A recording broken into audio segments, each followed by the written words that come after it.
நேயர்களுக்கு வணக்கம். நான் ஜி கிருஷ்ணாராவ், ஸ்ரீ துர்காதேவி உபாசகர். ஜாதகத்தில் திரிகோணம் கேந்திரம் இதுதான் யோகம் கொடுக்குமா? 6 8 12 கொடுக்காதா? ஒருத்தர் கேட்குறாரு. கண்டிப்பாக கொடுக்கும். எப்படி? 6 8 12 கூடியவன் 6 8 12 இருந்தா நிச்சயமா யோகம் கொடுக்கும். அவன் தசையோ அவனுடைய அந்திரமோ அவனுடைய புத்தியோ வரணும். வந்ததுன்னா கேரண்டியா சொல்லலாம், அது பிரமாதமா வேலை செய்யும்.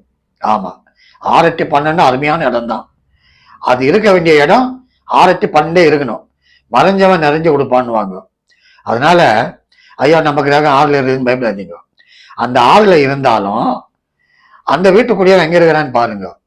சப்போஸ் உங்களுக்கு மேஷ லக்னம் வைங்க, 6 கூடியவன் யாரு? புதன். அந்த 6 கூடிய புதன் எங்க இருக்கிறான்னு பாருங்க. அந்த 6 கூடிய புதன் உங்களுக்கு 8ல் ரிஷிகத்தில் இருக்கிறான். பிரமாதமா வேலை செய்வான், கேரண்டியா சொல்றேன். கவலையே வானாம். 6 8 12 கூடியவன் 6 8 12 இருந்தா கண்டிப்பா வேலை செய்வான், நம்பி இருக்கலாம். அதனால அன்பார்ந்த நேயர்களே, 6 8 12 அப்படிலாம் பார்த்து கவலைப்படாதீங்க. அது இருக்கும் ஸ்தானம், அதை பார்க்கும் கிரகங்கள், அதுதான் முக்கியம். நன்றி, வணக்கம்.